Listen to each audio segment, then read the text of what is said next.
and cute and even had me jerk. Were you mad when you were talking to her? Mm-hmm. You sent her pictures? Yeah. You sent her pictures of... Yeah. It's wrong. Right, I know. It's illegal. Had Alex Rosen not botched this, you might be in prison right now. Thank God he didn't. Well, you could look at it two ways. Maybe prison is where you belong because of this. If it was where I belong, I'd be in shackles right now. So. Internet personality is back in the spotlight after a viral documentary put his controversial past back under the microscope. Although he was never arrested or charged, some believe that could change with the documentary's release. Eyewitness News reporter Shelby Ray Martin has the latest. You may remember a few years ago when a YouTuber-led sting operation exposed Bryant Moreland for attempting to meet a 13-year-old girl for sex. But the disgraced internet personality remains a free man. Now it looks like that recently released documentary may change things because the Kern County District Attorney's Office is taking another look at his case. You trying to have sex with a 13-year-old girl? For the most part, yep.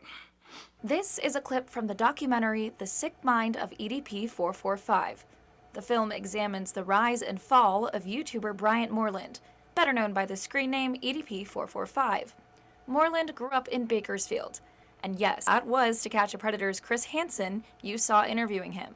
The film's director, Mike Klum, says Hansen's popular show inspired a wave of YouTube sting operations, including the 2021 sting operation involving Moreland in Bakersfield. So you can only imagine the catch in 2021 in Bakersfield was a massive story all over social media. The film shows YouTuber Alex Rosen messaging Moreland while posing as a 13-year-old girl back in April of 2021.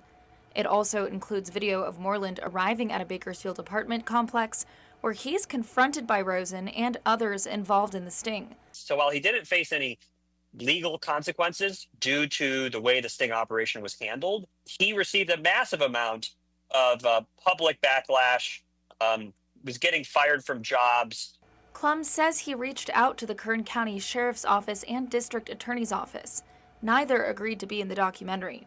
The documentary also includes Moreland discussing sexual feelings towards minors, including a person he says was 15 years old in 2023. In the film, Moreland also discusses sending that person explicit photos and videos. It is fairly shocking to hear presented in such a direct way, but I think that,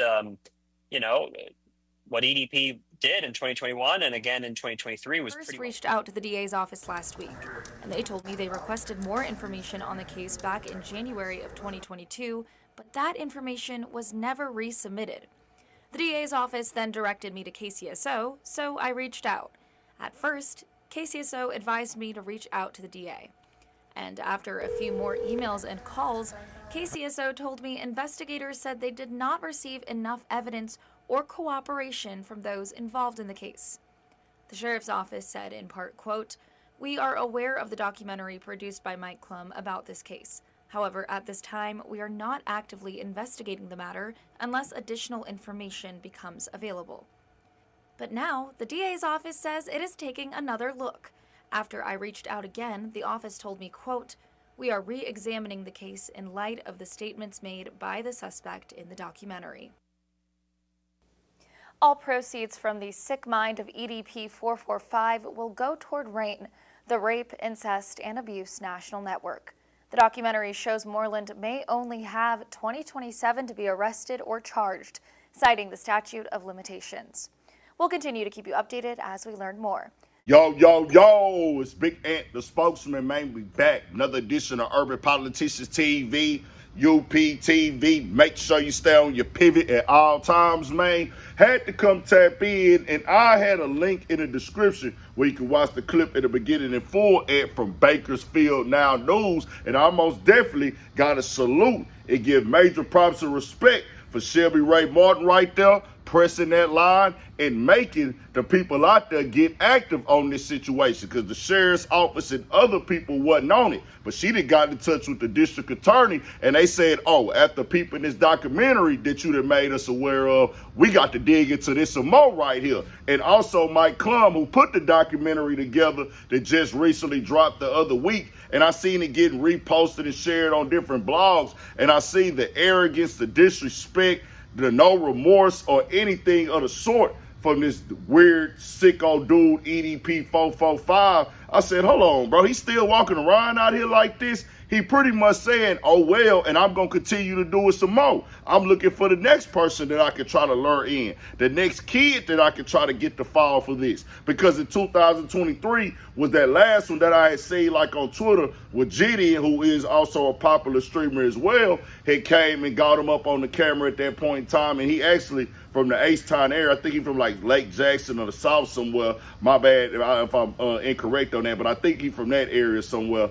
But dog had caught him slipping right there, and he was acting like he didn't care. But when I seen this last week, I say, oh, nah, this ain't it at all. But now he's self-snitching, self-admitting, and this or that. The DA is looking into it now, and they know they got to make a call because that documentary did some numbers, people paying attention to it, and now the pressure is going to be on them. And the write-up says this: Bakersville, California, a new documentary about former internet personality Bryant Moreland, once known online as EDP445, has prompted the Kern County District Attorney's Office to re-examine a Bakersville sting operation from April 2021, in which Moreland believed he was communicating with the 13-year-old girl.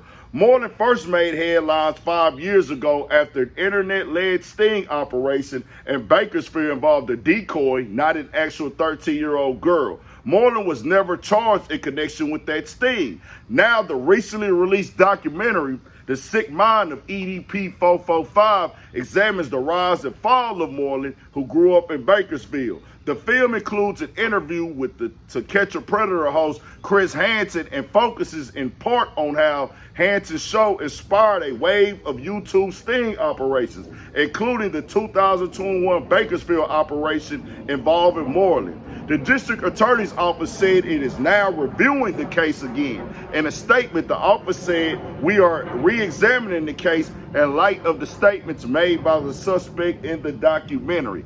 Now, the sheriff's office and other departments are not looking into it. They would have to get new evidence.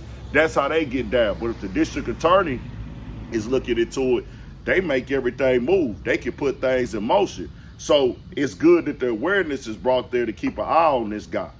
That's the best you can do right now because of the laws and the way that the things work. The last situation got botched. If it wasn't, he'd be locked up, and he know that, keeping it all the way 1,000. So look here, EDP, you up out of there, boy. They on your neck. So you gonna most definitely fall victim to it because you're being nonchalant. You probably already still been out here trying to have it going on. But dog got a real sick problem. He ain't supposed to be out here. It is what it is. I'm the dude like, hey, bro, I don't be pushing investigations and digging into things like that or have that type of stuff going on. But kids, bro, ain't no explaining, ain't no excuses. It ain't nothing to it. Dog, you up out of here. They got you right where they want you. You probably did that documentary because you might have needed some money. They might have paid you for it, and you was so desperate because dog was a lit YouTuber, millions of subscribers, all that at one point in time. But this is what he really had going on. Nah, he got kicked off all the websites. He can't get on the internet nowhere, so he working jobs now. And he probably like, man, I need some paper. And they probably paid him for that documentary. You came on there and still snitch, and you got yourself up out of here. Dig him in, drop him somewhere in the ditch. Stay on your pivot. We got more coming, more videos, all that. 1,000, more coming.